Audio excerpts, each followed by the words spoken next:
สวัสดีครับผมสวัสดีครับสวัสดีครับพ่อแม่พี่น้อง FC ไทยลาวเมื่อสุขุสุคนมื้อนี้ก็มาพบมาพ่อกับเบาต้นอีกแล้วทุกคนวันนี้วันที่15มิถุนายนปีพศ2568มาพบมาพ่อกับเบาต้นตอนบ่ายๆเนาะทุกคนวันนี้เป็นวันอาทิตย์เนาะวันหยุดของใครหลายๆคนแต่ว่าเบาต้นบ่ได้หยุดเด้อทุกคนเด้อเบาต้นบ่ได้หยุดเนาะคือเบาต้นคือทำงานแต่เช้าเลิกเที่ยงคือเบาต้นทำงานทุกวันเนาะทำงานทุกวันอ่า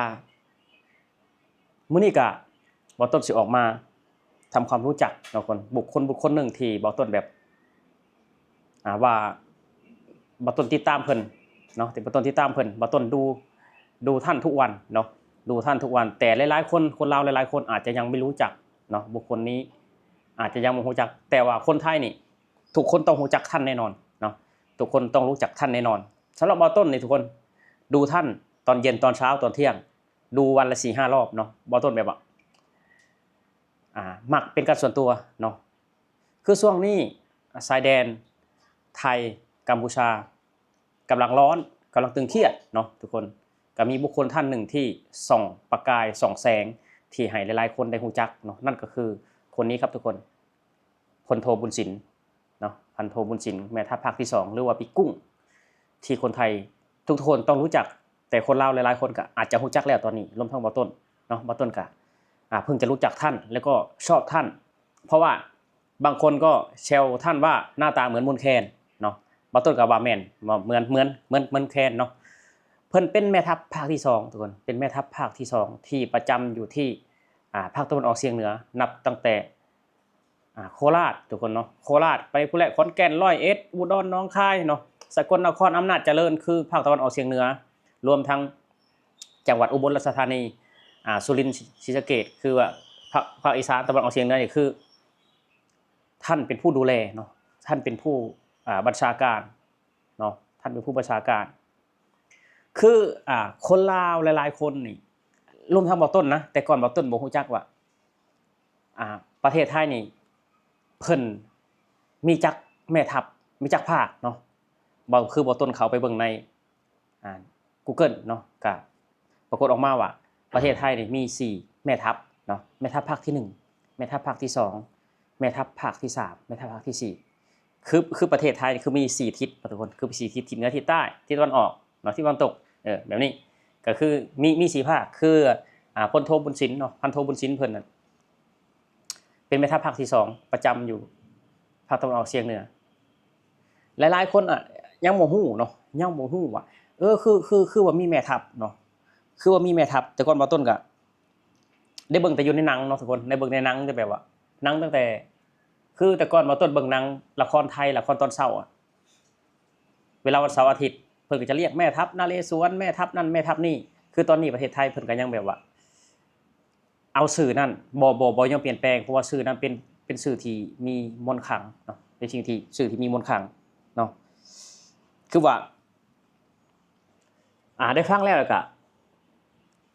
แบบว่าน่าค้นหาทุกคนได้ฟังแล้วก็น่าค้นหาแบบกองกำลังนั่นกองกำลังนี่เนาะยกตัวอย่างเนาะทุกคนยกตัวอย่างมีFC เพิ่นส่งข้อมูลมาให้บ่ต้นเนาะภาคเหนือเนาะเหนือกองกำลังผาเมืองเนาะคืออยู่ภาคเหนือเชียงใหม่เชียงรายคือกองกำลังผาเมืองเนาะอีสานตอนล่างกองกำลังสุรนารีเนาะทุกคนกองกำลังสุรนารีเนาะอีสานตอนบนกองกำลังสุรศักดิ์มนตรีภาคตะวันออกคืออยู่จังหวัดสระแก้วกองกำลังบุรพานี่แหละคือชื่อนี่โอ้ทุกคนบ่ต้นได้ยินชื่อเลยก็คือแบบอย่างคือยิ้มนะบ่แม่นว่ายิ้มเยอะๆคือยิ้มมีความสุขทุกคนคือยิ้มมีความสุขคือตั้งชื่อม่วนแท้คือตั้งชื่อแบบมีมนต์ขลังแท้นี่เนาะกองกำลังบูรพาทุกคนเนาะภาคตะวันตกเนี่ยกองกำลังนเรศวรกองกำลังสุรศรีเนาะภาคตะวันตกทุกคนใต้กองกำลังเทพสตรีทะเลอ่าวไทยด้านหัวกอไก่กองบัญชาการป้องกันชายแดนจันทบุรีตราดด้านมาเลเซียยะลา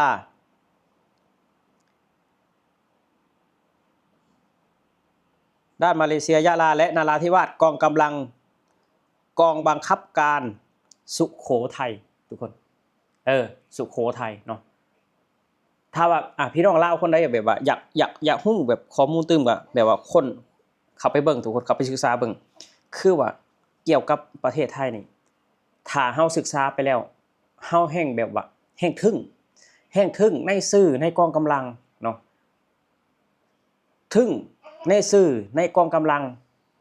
เนี่ยว่าทึ่งแล้วนะกองกำลังไทยเนี่ยกองกำลังทหารไทยไม่ว่าทหารพรานเนาะทหารราบทหารรักษาพระองค์ก็ไปเวลาเพิ่นใส่สุดใส่หยังเฮาก็ทึ่งแล้วนะทุกคนแต่ว่าซื่อเนาะซื่อยกตัวอย่างคือกองกำลังบูรพาเฮาก็ทึ่งไปอีกเนาะเฮาก็ทึ่งไปอีกกลับมาหาพันโทบุญสินเนาะทุกคนว่าต้นก็ว่าต้นคือเป็น FC ท่านนะว่าต้นดูท่านทุกวันเช้าเย็นเที่ยงคือเบิ่งตลอดคือเบิ่งท่านตลอดจนแบบว่าถ้าเป็นผู้หญิงนะถ้าเป็นผู้หญิงคือว่าต้นเป็นผู้บ่าวว่าไงซะบ่ต้นก็คือว่าชอบผู้หญิงคนนี้แหละอันนี้คือบ่ต้นกันคือเป็นบ่ต้นเป็น FC เพิ่นรักเป็นการส่วนตัวเนาะทุกคนรักเป็นการส่วนตัวท่านเป็นคนแบบว่าอ่อนน้อมถ่อมตนแต่ว่าข้างในเข้มแข็งเด็ดเดี่ยวใจกล้าเนาะเป็นหัวเรือใหญ่ที่ตึงกำลังชายแดนไทยกัมพูชาเนาะทุกคนคือตอนนี้คือสปอตไลท์กำลังส่องไปหาท่านเนาะเพราะว่าคือท่านประจำการท่านเป็นผู้บังคับบัญชาอยู่ในเขตนั้นในภาคนั้นคือสปอตไลท์ส่องไปหาท่านเนาะกับโซเชียลก็แบบว่ากำลังแบบว่าดังเลยตอนนี้เนาะคือพันโทบุญสินคือบ่ต้นฮู้จักท่านนี่ก็ฮู้จักอยู่ในโซเชียลทุกคนเนาะขอให้ท่านเนาะบ่ต้นขออวยพรให้ท่านจงมีแต่สุขภาพเข้มแข็งเนาะนำพาประเทศชาติไปสู่สันติสงบเนาะขอให้กำลังพลทุกท่านขอให้เจ้าหน้าที่ทุกๆคนเนาะจงเข้มแข็งและมีความสุขคือบ่ต้นเป็นคนลาวคนหนึ่งที่จะส่งกำลังใจไปให้เจ้าหน้าที่ชายแดนไทยกัมพูชาเพราะว่าตรงที่บ่ต้นนั่งอยู่นี่ก็คือประเทศไทยบ่ต้นสำนึกในบุญคุณประเทศไทยเนาะบ่ต้นมีอยู่มีกินก็เพราะประเทศไทยบ่ต้นมีชีวิตที่ดีก็เพราะประเทศไทยบ่ต้นมีทุกวันนี้ก็เพราะประเทศไทยบ่ต้นขอส่งกำลังใจให้เจ้าหน้าที่ที่ปฏิบัติหน้าที่ตามชายแดนทุกท่านขอให้ทุกคนแคล้วคลาดปลอดภัยจากภัยอันตรายทั้งปวงเนาะสำหรับคลิปนี้เนาะทุกคนบ่าวต้นกะสิออกมาให้กำลังใจเจ้าหน้าที่ไทยทุกๆคนรวมถึงพ่อแม่พี่น้องไทยทุกๆคนเนาะสำหรับคลิปนี้บ่าวต้นกะขอกล่าวคำว่าสวัสดีครับผม